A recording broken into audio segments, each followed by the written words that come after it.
Antes de iniciar propriamente o meu discurso, eu gostaria de aqui fazer um registro importante. Estive na semana passada no município de Santa Filomena, na região do Vale do São Francisco, na proximidade tanto do Vale do São Francisco quanto do Sertão do Araripe, próximo à cidade de Petrolina, e lá, por intermédio de uma intervenção da Companhia de Desenvolvimento do Vale do São Francisco, cujo superintendente regional é o senhor João Bosco, nós estivemos na Fazenda Caipora, lá no município de Santa Filomena, para entregarmos um importante investimento, que foi a unidade de extração, a inauguração da unidade de extração e beneficiamento de mel. Pode parecer uma coisa simples, um investimento, de certa forma, até singelo, mas que tem se multiplicado no Brasil inteiro, especialmente no Nordeste, e só nessa região, a Associação de Moradores da Fazenda Caipora e fazendas vizinhas também, registrava que 100 famílias seriam beneficiadas, um investimento que chega aproximadamente a uns 600, 700 mil, faz parte do Plano Brasil Sem Miséria, numa parceria da Codevasf com a Secretaria de Desenvolvimento Regional do Ministério da Integração Nacional, e é uma demonstração importante de que o governo continua preocupado em promover a geração de renda. No caso dessas famílias, uma família que desenvolve a atividade da apicultura simples pode até por mês ter um complemento da sua renda no valor de 2 salários mínimos, além, obviamente, de outros produtos que são gerados, são plantados dentro dessas pequenas propriedades. Então, eu queria fazer esse registro e agradecer a todos que lá estiveram. Mas, senhor presidente, foi com muita satisfação que eu tive a oportunidade de participar, na última quinta-feira, ao lado da presidenta Dilma, da cerimônia da viagem inaugural do navio petroleiro André Rebouças, o 5º produzido pelo estaleiro Atlântico Sul, em Pernambuco, e também participamos do batismo do petroleiro Marcílio Dias. Ter a oportunidade de ver mais 2 navios petroleiros erguidos e entregues é algo extremamente simbólico nesse momento muito especial em que a Petrobras volta a dar sólidas demonstrações do seu vigor e da sua força como a maior e mais importante empresa deste país. Esse fato é atestado também pelos resultados do primeiro trimestre de 2015, que indicaram um lucro líquido de 5 bilhões e 300 milhões de reais e um lucro operacional de 13 bilhões e 300 milhões de reais, 76% superior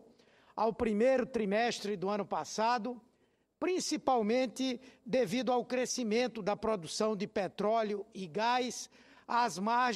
maiores margens da comercialização de derivados e aos menores gastos com participação governamental e importações. Os investimentos realizados pela empresa totalizaram 17 bilhões e 800 milhões de reais,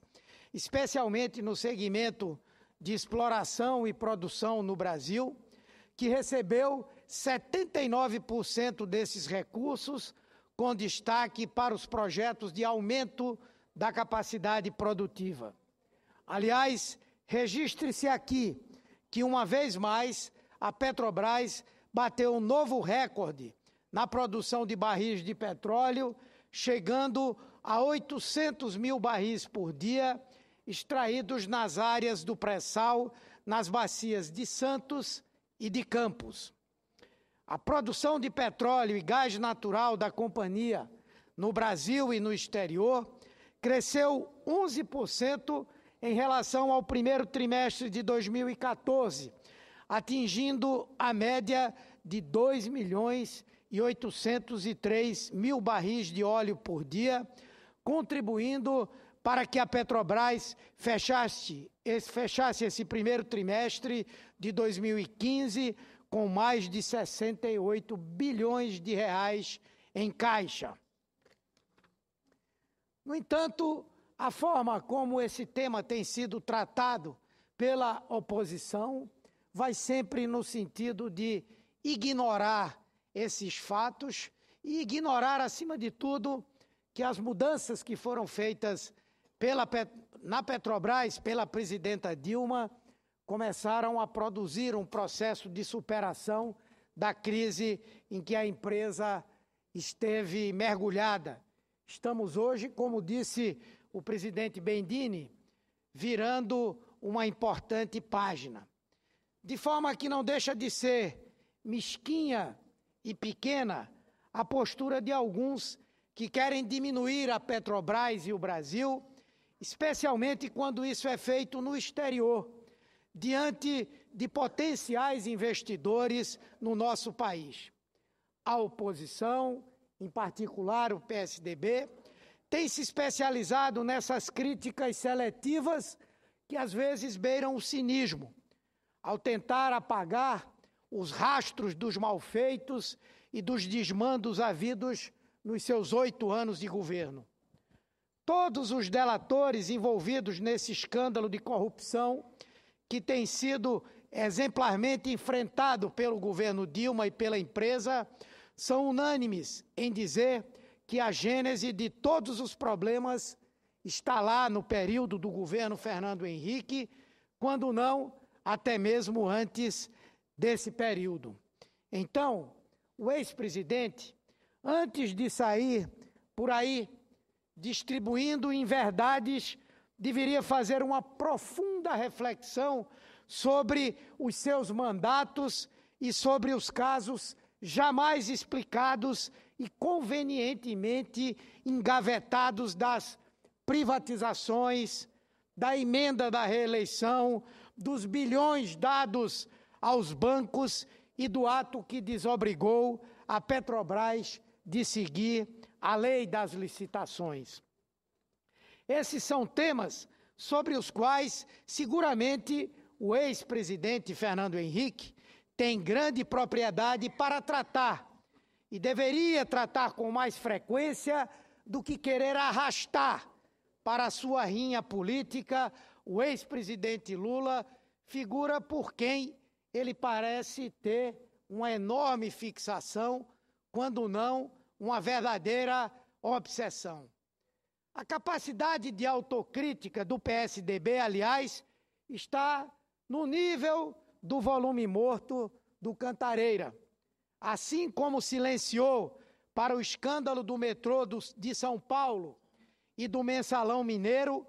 que há mais de um ano está parado na Justiça de Minas Gerais, sem que sequer haja definição de um juiz para tocar os processos à frente, o PSDB também faz vista grossa ao governador do Paraná, Beto Richa, responsável pelo espancamento de professores da rede pública daquele estado. O escândalo do metrô de São Paulo, por exemplo, talvez o Brasil não saiba, mas tem delatores, empresas, cidadãos, funcionários, que, no entanto, jamais foram presos, jamais foram devidamente investigados para que pudessem citar quem de fato está à frente daquele escândalo, e conseguiu se constituir num caso absolutamente pitoresco. É o primeiro escândalo de corrupção em que não há corruptos. Fala-se de um cartel que foi feito por empresas que desde 98 vem fraudando licitações, vem formando um cartel e, no entanto, não há um integrante do governo identificado como envolvido nessas falcatruas. Ou os governos tucanos são muito ruins, que um cartel se mantém durante tanto tempo sem ser identificado e a sua atividade coibida, ou então é de se perguntar aonde está a mesma força, a mesma capacidade de investigação dos órgãos responsáveis por investigar nesse caso de São Paulo. Agora, o governador tucano se vê atingido em um novo escândalo de que teria recebido mais de 2 milhões de reais para sua campanha, oriundos de uma máfia de auditores criminosos que cobravam propinas de empresários em troca de redução e até da anulação de calotes tributários. Obviamente que nós aqui não estamos nem negando, nem endossando essas denúncias. Achamos que é preciso que haja investigação. Damos ao governador do Paraná o benefício da dúvida. Mas é engraçado que a argumentação do governador é frontalmente oposta à do que os tucanos aqui fazem quando se trata dos delatores da chamada Operação Lava Jato. Ninguém no PSDB, por exemplo, fala de impedimento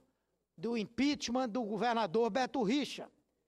muito menos da forma entusiasmada como alguns tucanos chegaram a tratar quando o alvo era a presidenta Dilma. No PSDB, pau que dá em Chico, não dá em Francisco. O partido segue vocacionado no que tem de mais habilidade, engavetar os casos que lhe são incômodos. As delações premiadas, válidas para os tucanos, são apenas as que atingem seus adversários. Já os delatores, que supostamente estão abrindo a caixa preta do PSDB, como esse auditor da Receita Paranaense, que escancara a situação do governador Beto Richa, esses são tratados como bandidos. Então, é extremamente curioso abrir os jornais e ver o presidente nacional do partido querer dar aulas sobre credibilidade ao governo Dilma, quando continua a varrer para debaixo do tapete as sujeiras que tem dentro da própria casa.